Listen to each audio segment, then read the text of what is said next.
holistique, ça veut dire on prend l'être dans son ensemble. C'est-à-dire que on va s'occuper de ces trois différents plans. Le plan que tout le monde connaît, c'est ce qu'on appelle le plan physique.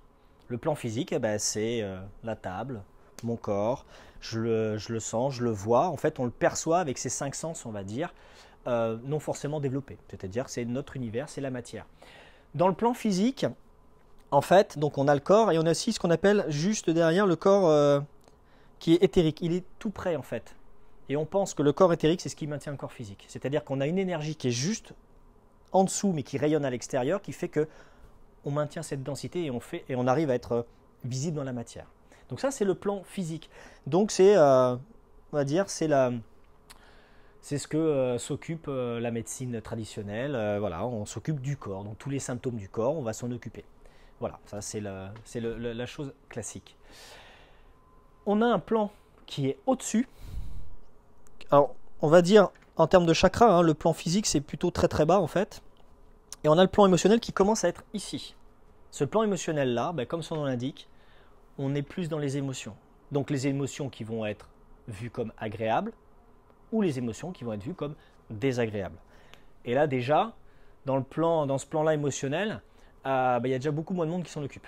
C'est-à-dire que grosso modo, vous avez mal quelque part, on vous soigne le symptôme, mais on ne va pas voir la raison de ça. Et en général, c'est toujours une problématique émotionnelle. Très souvent une problématique émotionnelle. Donc c'est un plan qui est légèrement au-dessus. Et enfin le plan mental, qui est ici et tout là-haut. Et donc là, c'est le règne de toutes les pensées. Donc les pensées, c'est pareil, on ne les voit pas. Quand vous parlez, je ne vois pas des mots sortir de votre tête. C'est invisible, mais pourtant on sait que ça existe. C'est le règne de la théorie, de l'échange avec les gens.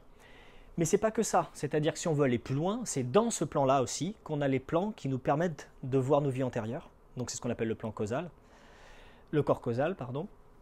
Au-dessus, on a tous les plans qu'on va appeler de connexion avec les êtres supérieurs, le plan de lumière et tout ça. Donc tout ce plan mental-là, en fait, c'est vraiment la partie haute. Et cette partie haute, en fait, c'est pour ça qu'ici sur le dessin, il y a comme une espèce de flamme. En fait, ça se dirige vers le haut. Et ça se dirige vers le haut, c'est connecté à tous les êtres qui nous sont supérieurs et qui ont acquis beaucoup plus d'expérience que nous et qui peuvent nous aider. Donc c'est les fameux guides et autres. Donc là, je sors un peu du bien-être, mais pour vous dire que, voilà, on est constitué vraiment du plan physique, le fameux enracinement, le fameux ancrage avec les racines. Ici, toute la couleur de toutes les émotions qui sont vraiment dans cette partie-là. Et la partie plan mental, donc théorisation, pensée et autres. Il faut savoir que le plan du dessus peut avoir un contrôle sur le plan du dessous. C'est-à-dire que le plan mental, s'il décide qu'il souffre trop, qu'il a trop d'émotions, il peut temporairement, je dis bien, écraser le plan mental et dire « je ne sens plus rien ». Et le plan émotionnel peut aussi temporairement dire « je ne veux rien sentir », mais aussi physiquement. Il faut savoir qu'on peut avoir une ascendance comme ça. Mais à un moment donné, le plan physique, il dit « ok, là c'est trop, j'en peux plus ».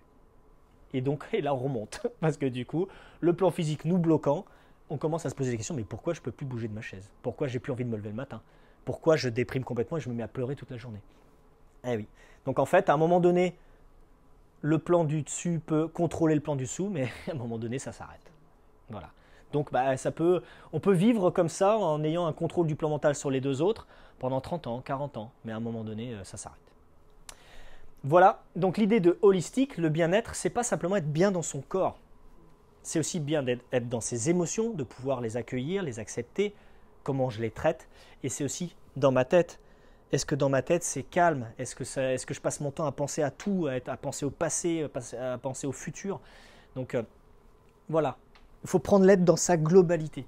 C'est pour ça qu'a priori, quand on est dans le bien-être holistique, peu importe la porte d'entrée, on nous donne une information, je ne suis pas bien, je suis déprimé. Ok, on va rentrer dans cette information et on va essayer de voir toutes les conséquences sur le plan physique et sur le plan mental de cette émotion de je ne suis pas bien, je suis triste.